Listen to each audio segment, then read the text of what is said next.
Hello, I'm Gavin Hoey and you're watching the Technique of the Month from Digital Photo Magazine.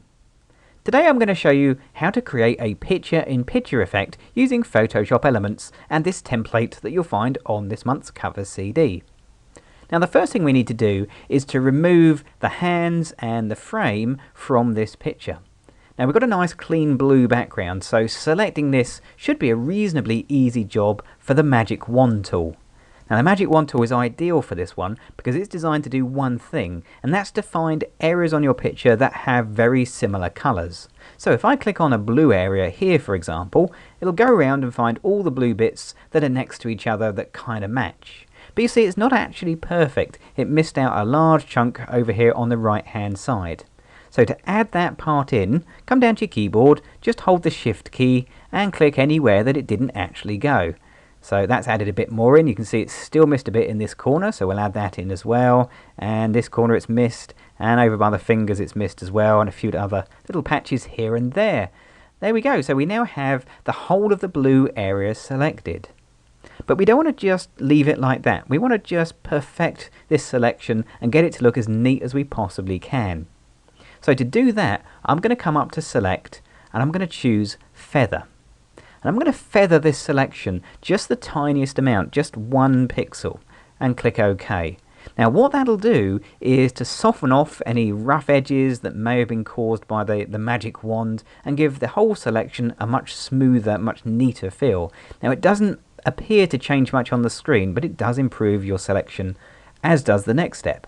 So go back to Select, choose Modify and Expand. So this is going to make our selection slightly bigger, and it's going to eat in ever so slightly around the edge of the frame and the edge of the hand. And we're just going to expand it by 2 pixels. Now again, it's a small amount, but that should stop any blue fringing occurring around the fingers or the frame. Now I've got the blue area nicely selected, but of course I want the fingers and the frame selected. So let's go to Select and choose Inverse. Now those are selected, come up to Edit and choose Cut, and that'll cut those completely out of the picture. Okay, we can close that picture down, we don't need it anymore, and we can open up our picture that we want to put the template onto, which is this one. And to put the template on, we go to Edit and Paste, and there we go. So the thing we cut out now appears to be on top of our new picture. We can also move it around as well, so if we get the Move tool, we can just drag these fingers and frame and put them anywhere we want. Now obviously we can't have a gap at the bottom here because that would look a bit daft, so we'll bring them down and put them over to the side like that. Now the idea we're trying to achieve is that we can see a picture inside of this frame that matches the picture behind, but we do something to the picture behind to make it look different. Now the first thing we need to do is to see through this black area here. Now once again, this is an area of the picture that has the same color all over it. So once again, I'm going to use the Magic Wand tool, and if I just click inside, because it's a nice neat black area, it selects it really well with one go. I'm going to go back to Select. I'm going to choose Feather once again. I'm going to feather it 5 pixels and click OK. Now for the same reasons as before, that should add a softer edge to it. Edit and Cut to remove it, but it also leaves a very thin black line just around the edge, and that gives the feeling of depth to our frame. It makes it feel like this card is actually thicker than it really is. Okay, we now come to the hardest part of this whole tutorial, the bit that I'm actually quite worried about doing. So let's see if we can do this correctly. I'm going to zoom in over the frame like that. Let's see, and get the whole thing onto the screen. There we go, that's as good as I can get. What I've got to do is to make a selection just around the frame area here. And I'm going to use the freehand lasso tool and draw a freehand selection. Now if you're very steady with the mouse, then this isn't too much of a worry, but sometimes these can go very interestingly wrong. Working my way round. Now the art here is that we don't want to go off the white area of the frame, otherwise the effect really doesn't work. And I'm nearly there. I really should stop talking because talking and drawing can be tricky, but no, I've done it. There we go. Perfect. Okay, so I've drawn my freehand selection around the frame. Let's just double click the hand to fit the image back onto the screen. And we're going to go back to Select and we're going to choose Inverse. So now we can start to do things to the background, and anything we do won't affect the inside of our picture frame.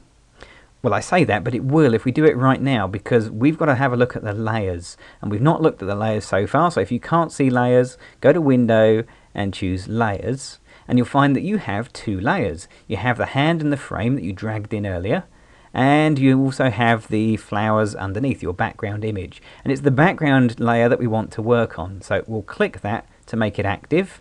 And from now on, any changes will only happen on the background layer, but also only on the area that we've selected.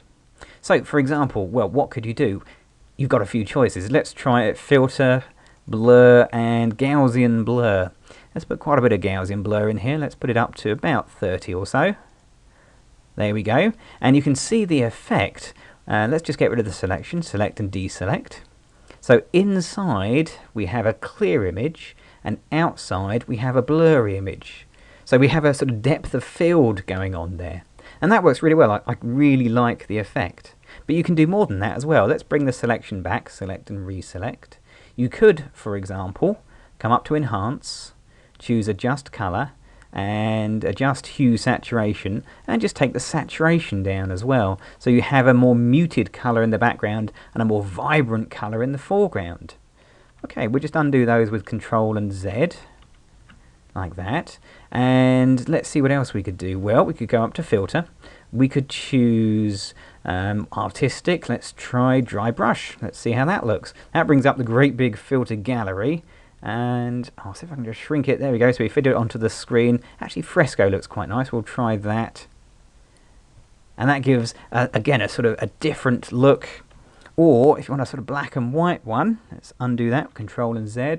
I quite like the look of Sketch and Charcoal. Yep, again, it's a bit big, but it fills the screen like so. Okay, so there we are. There's several different effects that you can apply using exactly the same technique. So have a little bit of play, see what amazing effects you can come up with the template, and don't forget to send the best ones to us back here at the magazine or onto our website www.photoanswers.co.uk.